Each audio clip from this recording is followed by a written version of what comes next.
Hola, soy César Daniel Basurto Vergara, estudiante del pregrado de la licenciatura médico cirujano en la Facultad de Medicina. El día de hoy desarrollaré el tema de gastrulación, uno de los temas que yo considero de los más importantes para entender el proceso del desarrollo embrionario, puesto que comprende a la formación de lo que es el embrión teglaminar, es decir, comprende a la formación de las tres capas germinativas, de las tres capas u hojas blastodérmicas que van a conformar futuramente a nuestro embrión. Conocimientos previos. ¿Qué es lo que tienes que conocer? ¿Qué es lo que tienes que saber antes de desarrollar el tema de la gastrulación? Debes conocer lo que es la fecundación, lo que es el transporte del embrión, la implantación y finalmente la segmentación. De esta segmentación yo te voy a ayudar un poco, te refrescaré la memoria, porque es un proceso, digámoslo así, inmediatamente anterior a lo que es la gastrulación. Entonces, desde ahí vamos a retomar para poder entender lo que es la gastrulación, desde la formación de lo que es el embrión bilaminar hasta la conclusión de la gastrulación. La segmentación, ¿qué es? Es un proceso que ocurre con el cigoto, que es el resultado de la fecundación, en el cual este cigoto experimentará una secuencia de divisiones mitóticas, de manera que va a pasar por varios estadios. El estadio de dos células, el estadio de 4, de 6, de 8, y así sucesivamente. A lo largo de estos estadios van a pasar ciertas cosas. Por ejemplo, en el estadio de 8 células, ¿qué es lo que va a pasar? Vamos a tener para este momento a un embrión que es más una estructura esférica y maciza, pero vamos a ver que va a comenzar con un proceso de compactación. Las células, sobre todo las externas, las más exteriores, van a perder su independencia. ¿Qué es lo que va a pasar? Van a formar uniones estrechas célula a célula, de manera que vamos a observar algo que parece no tener forma bien definida. Vemos aquí, por ejemplo, antes, células bien delimitadas unas de otras.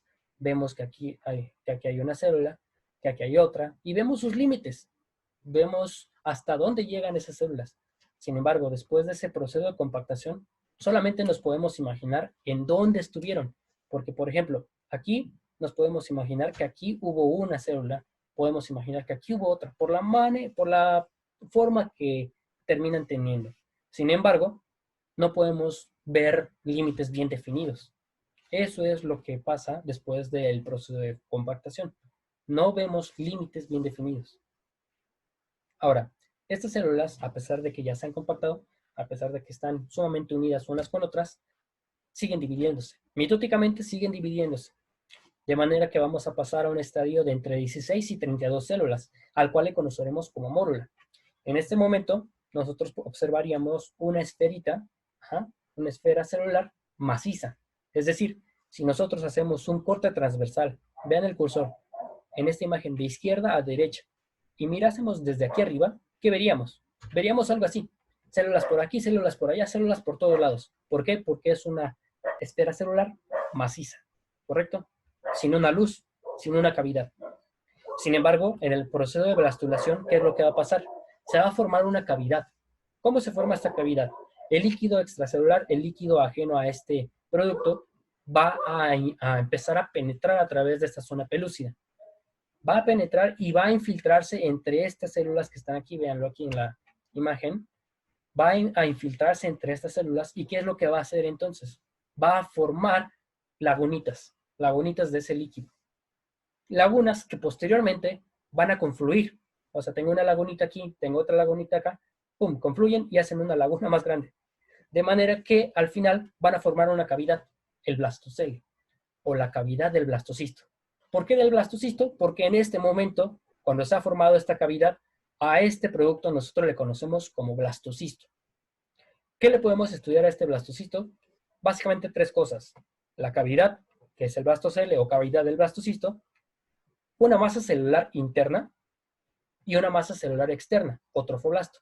Igual en esta imagen, la cavidad, la masa celular interna y el trofoblasto, o bien masa celular externa. En este momento podemos observar también que este blastocisto conserva la zona pelúcida. Por lo tanto, podemos decir que no se ha implantado. ¿Por qué? Porque al momento de implantarse, este blastocisto tiene que perder la zona pelúcida. Solo un recordatorio de lo que ha sido la implantación.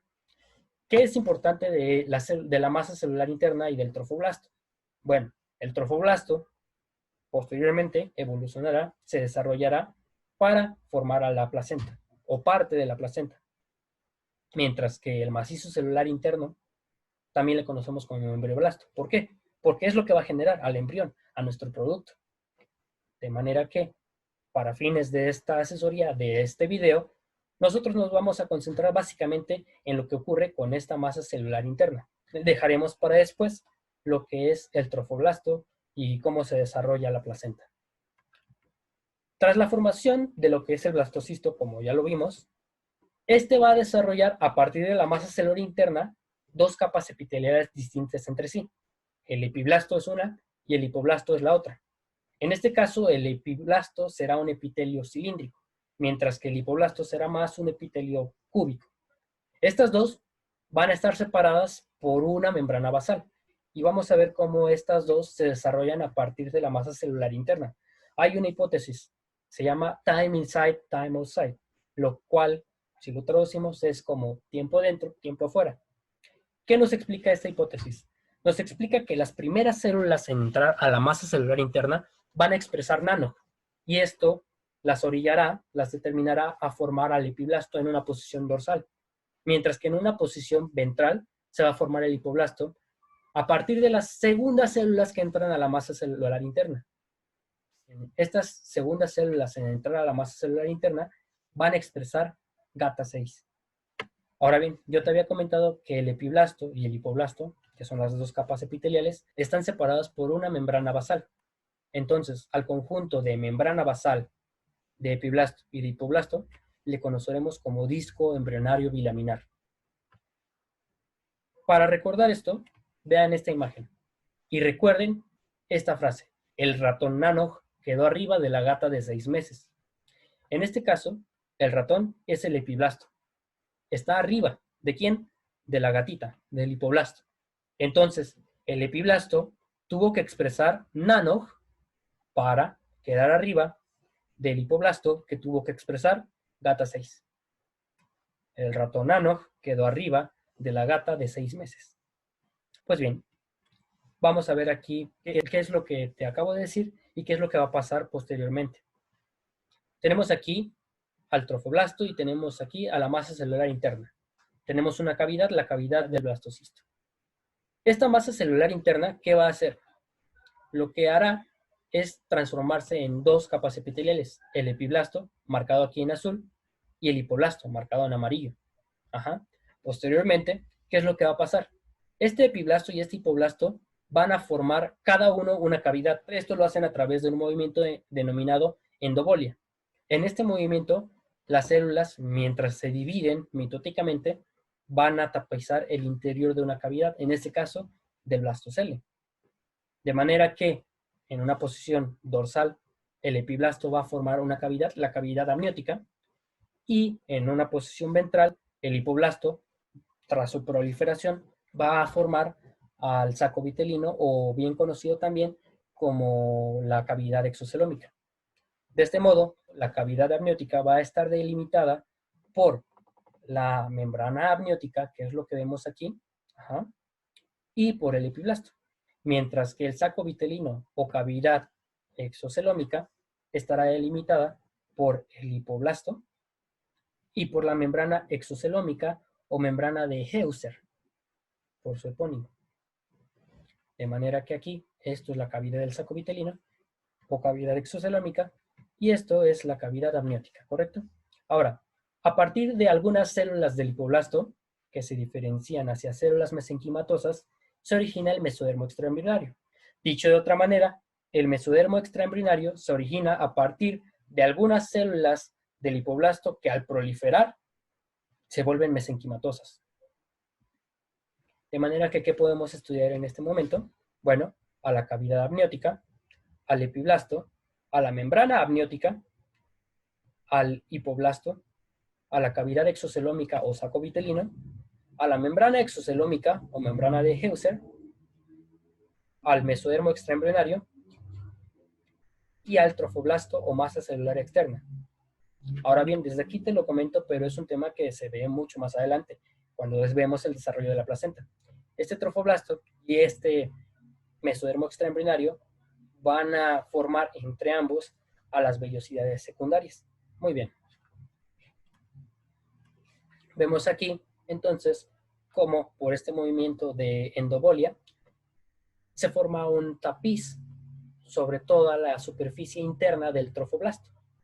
Vemos aquí a la membrana amniótica, a la membrana exocelómica, cavidad amniótica, cavidad exocelómica o saco vitelino, y vemos entre el trofoblasto y la membrana amniótica a un tejido extraembrionario, al mesodermo extraembrionario. Lo vemos aquí en rojito, vean. Sigue y sigue y sigue. Entonces, tenemos en una posición dorsal a la cavidad amniótica, a la membrana amniótica, al mesodermo extraembrionario y al trofoblasto. Mientras que en una posición más ventral tenemos al saco vitelino o cavidad exocelómica, a la membrana exocelómica, al mesodermo extraembrionario y al trofoblasto. Ahora bien, aquí tenemos nuevamente la anatomía que le podemos estudiar a un embrión en este momento, en este estadio. Sin embargo, aquí vemos, además de lo que hemos dicho, una diferenciación del trofoblasto. Vemos al sincitotrofoblasto y al citotrofoblasto, que yo les comento que es un tema que vemos cuando vemos el desarrollo de lo que es la placenta, pero es bueno que lo vayan sabiendo desde ahora. El trofoblasto se diferencia en sincitotrofoblasto y en citotrofoblasto. Ajá. Vemos nuevamente, y más rápido, un epitelio que es cilíndrico. Entonces tenemos ¿a quién? Al epiblasto. Tenemos un epitelio que es cúbico. El hipoblasto. Tenemos en una posición dorsal a una membrana. ¿A quién? A la membrana amniótica, que delimita ¿a quién? A la cavidad amniótica.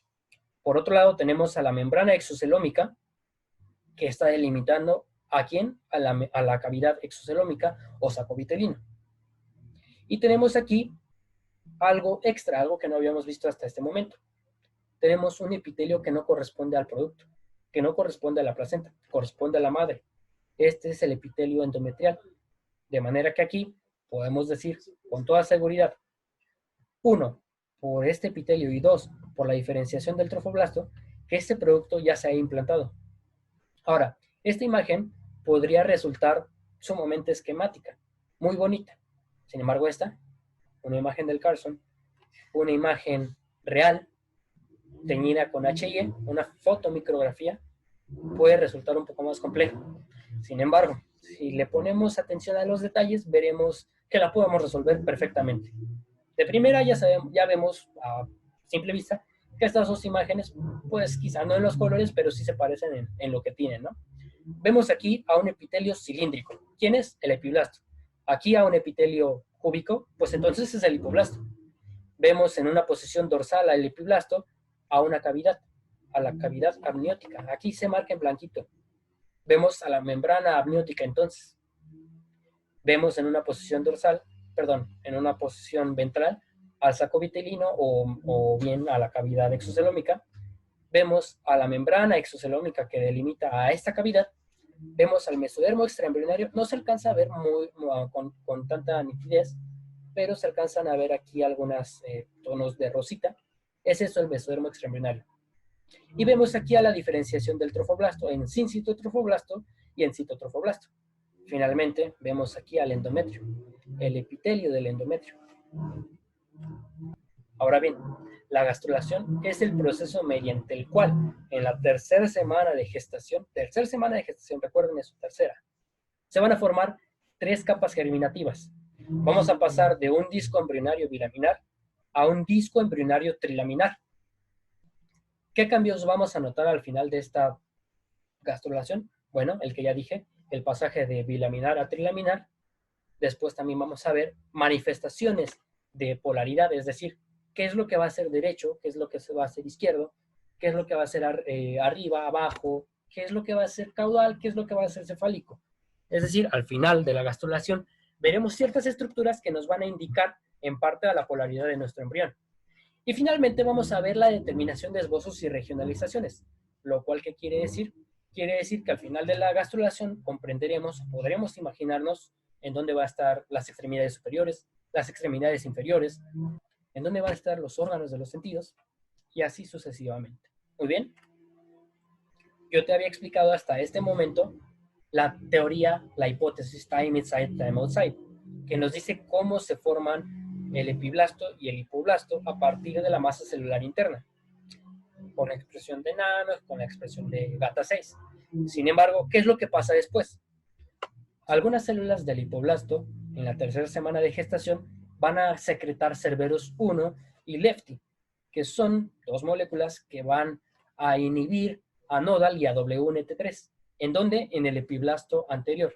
Van a inhibir la expresión de nodal y de WNT3 en el epiblasto anterior. Por lo tanto, nodal y WNT3 solamente se van a expresar en el epiblasto posterior, o bien epiblasto caudal. ¿Esto es importante? Claro que lo es. ¿Por qué? Porque nodal promueve lo que es la formación de la línea primitiva, una estructura de la cual te voy a hablar más adelante. Pero ahorita quédate con esto. Nodal promueve la formación de la línea primitiva. De manera que yo te hago una pregunta. ¿Dónde se expresa nodal? En el epiblasto posterior, ¿recuerdas? Por lo tanto, ¿en dónde va a surgir la línea primitiva?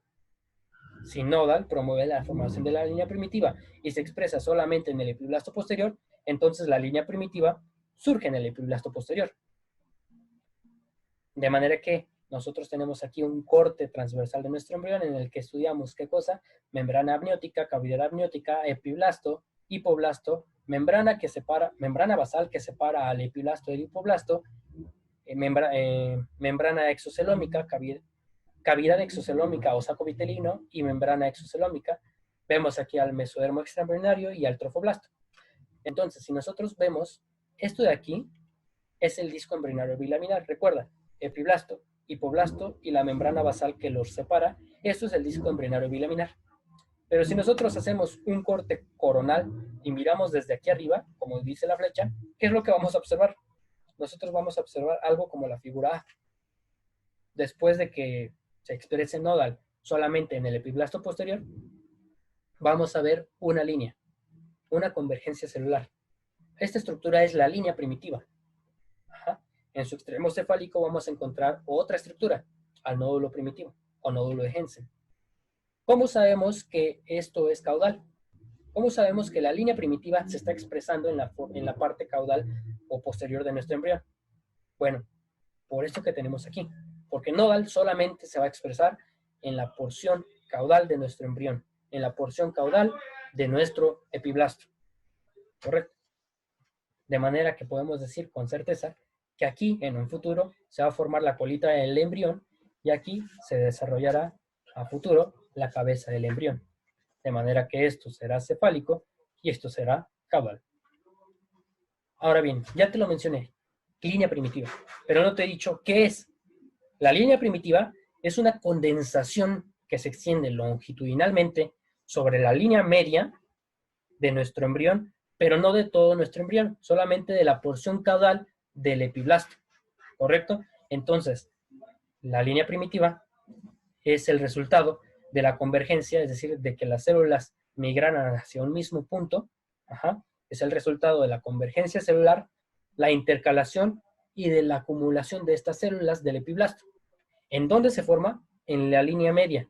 ¿En qué porción? En la porción posterior o caudal del epiblasto del embrión. Ahora, aquí te dejo una nota sobre lo que ya había comentado.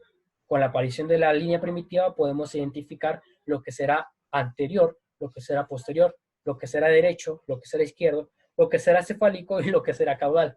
De manera que la línea primitiva es nuestro primer indicador de polaridad en nuestro embrión. Vemos aquí otra imagen, esto sería el epiblasto, y esto sería la porción caudal de nuestro epiblasto, de nuestro embrión. ¿Por qué sabemos que es la caudal? Porque aquí se está formando la línea primitiva, ¿correcto? Simplemente por eso. Ahora, en el extremo cefálico de esta línea primitiva nosotros encontramos una convergencia celular. Esta convergencia celular es el nódulo primitivo o por su epónimo el nódulo de Hensen. Estas dos estructuras van a cobrar real importancia posteriormente. ¿Por qué? Porque tras una invaginación en estas dos estructuras se va a formar una pequeña depresión, lo cual va a formar a su vez al surco primitivo y a la fosa primitiva. Vemos aquí una imagen. Tenemos aquí a la línea primitiva y tenemos al nódulo primitivo. Pero vemos que aquí se alcanza a apreciar una pequeña depresión. Quizá no se ve tanto como aquí, en la fosita primitiva, pero ya se alcanza a ver la depresión que va a formar al surco primitivo. Aquí tenemos a las células del epiblasto, aquí tenemos a las células del hipoblasto, y aquí tenemos unas células que, como aquí lo dice, se están separando. ¿De dónde se están separando? Se están separando del epiblasto. ¿Por qué? Porque van a migrar. ¿Cómo es esta migración? Bueno, para que esta migración suceda, las células de la línea primitiva y aquellas cercanas a esta comenzarán con la secreción de tres cosas. FGF8 o bien factor de crecimiento fibroblástico número 8, van a secretar una proteína, la fibronectina, y ácido hialurónico. ¿Para qué? Bueno, FGF8, digámoslo así, en pocas palabras, inhibe indirectamente a la formación de uniones intercelulares fuertes. ¿Cómo hace esto? FGF8 se expresa y hace que el epiblasto comience con la síntesis de Snail. Antes se le llamaba SLUG, todavía la puedes encontrar así en bibliografías como lo es el Carson o como lo es el Langman.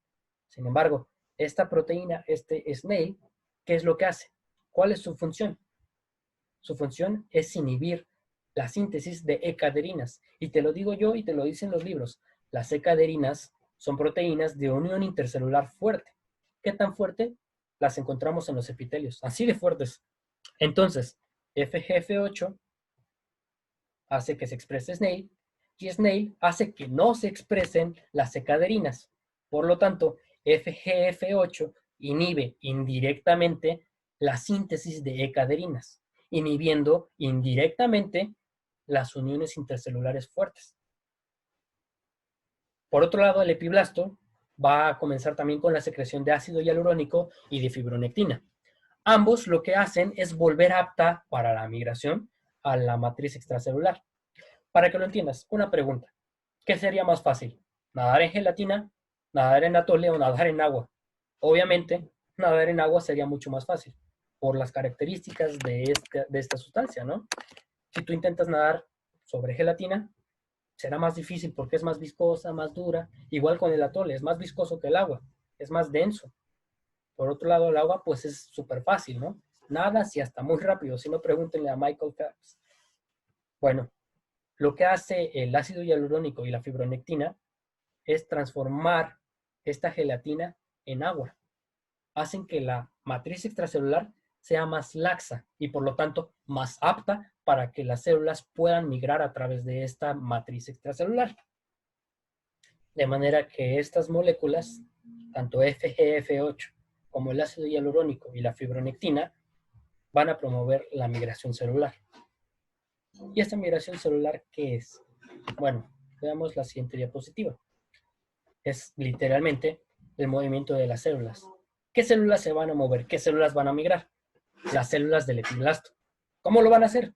Lo van a hacer a través de dos estructuras. Una es el surco primitivo, que ya lo habíamos mencionado, y la otra es la fosita primitiva, que es, bueno, el resultado de la depresión a la altura del nódulo de Hensen. ¿Cómo lo hacen? Lo hacen en tres pasos, en tres movimientos. Primero convergen, después se invaginan y después divergen. Para entenderlo, espero que tú hagas lo mismo que yo. Haremos un ejercicio de tres pasos. Paso 1, vamos a tener nuestros brazos así. Y el paso 1 es llevar nuestros puños a nuestro esternón. Entonces, paso 1. Paso 2, vamos a bajar estos puños así como están hacia nuestro abdomen. Y paso 3, vamos a pegar nuestros codos a nuestros flancos. De manera que van a repetir conmigo. 1, convergencia. 2, invaginación. 3, divergencia. Esto es lo que hacen las células. Así migran las células. Vamos a ver cómo. Esta es una imagen tomada del Flores, del 2015, por si les interesaba el dato. En esta imagen observamos así como en rosita a las células del epiblasto y vemos a las flechas que nos dicen hacia dónde se van a mover. Entonces se mueven hacia la línea media, convergen allí. Después se invaginan para pasar a una posición ventral a este epiblasto y posteriormente divergen. Es decir, se van hacia caminos distintos, hacia diferentes direcciones. Ese es el verdadero significado de divergencia, hacia diferentes puntos, hacia diferentes direcciones. Tenemos aquí dos imágenes más, bueno, tres imágenes más para comprenderlo. Tenemos células del epiblasto que viajan, que migran, que se mueven hacia la línea media, convergen allí, después se invaginan y luego divergen. Igual aquí, esta es de Langman, estas son de la Arteaga.